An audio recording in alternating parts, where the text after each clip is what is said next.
Terza sconfitta consecutiva per la Pianesi di Mister Coppi, che cade davanti al proprio pubblico contro un Rieti di Mister Beoni ben messo in campo, cinico e corsaro oggi, che è venuto a prendersi 3 punti importantissimi per il campionato.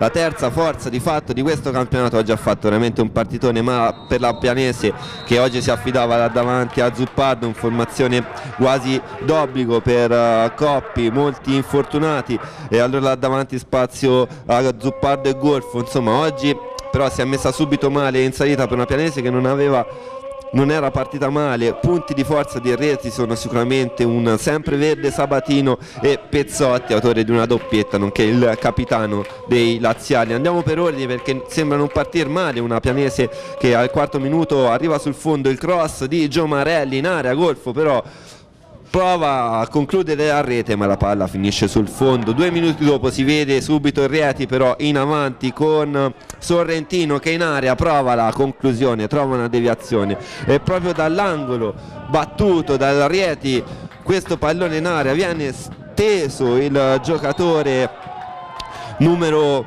11 viene steso in area, l'arbitro non ha dubbi, Crescenzo dagli 11 metri si avvia a concludere a rete ed insacca l'1-0 a favore dei laziali. E allora si fa in salita per la Pianese, che cerca la reazione, ma ben messi in campo i ragazzi di Beoni resistono. Al 24esimo provano ancora ad andare sul 2-0, Pezzotti dal limite ci provano, ma la palla finisce al lato veramente di poco. 32esimo cross ancora del capitano Pezzotti da sinistra, la spizzicata di Sorrentino che di testa manda la palla sul palo. Anche qua occasione buona per andare sul 2-0 in un quarto d'ora finale di questo primo tempo. La Pianese ci prova, ma non trova il pertugio per sfondare e concludere a rete, e nella rete del portiere Provaroni, che rimane praticamente disoccupato per gran parte del primo tempo. Si rientra in campo, strigliata da parte di Coppi ai suoi, però la musica pare non cambiare. Al secondo minuto è Pezzotti con questa punizione, ma Benedettini smanaccia incredibilmente in angolo. Dall'angolo ancora Pezzotti e di testa a Crescenzo, la palla però finisce alta. Al 9° minuto si rivede la Pianese con questa gran progressione di Giomarelli, uno dei migliori della Pianese,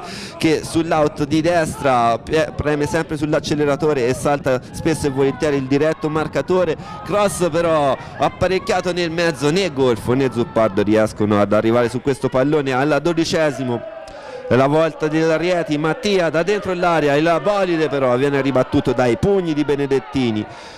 Grande palla, gol al 17esimo per la Pianese da fuori area dopo una ribattuta corta della difesa. Arriva di gran carriera Zagaglioni, una silurata di destro destinata al secondo palo, la ribattuta dei pugni da parte del portiere fa arrivare la palla a Golfo da mezzo metro, ma Golfo non riesce, se la trova troppo addosso, non riesce nel tapin vincente a pareggiare i conti. Palla che poteva valere l'uno pari, e allora da gol sbagliato, come spesso succede nel calcio, a gol subito al 19esimo da 35 metri, una silurata incredibile di capitano Pezzotti che toglie letteralmente la ragnatela dal set della porta di Benedettini, che rimane bloccato lì tra i pali. Gran siluro, gran gol, 2-0 per il Rieti, l'esultanza di capitano Pezzotti sotto il pubblico laziale. Ma la Pianese non ci sta. Al 24esimo cross di Gioma, uscita non perfetta del portiere, all'Orancione prova a porta vuota questo pallonetto, ma sulla linea il difensore di testa allontana e poi Austoni non riesce a ribadire in rete il neo entrato Austoni.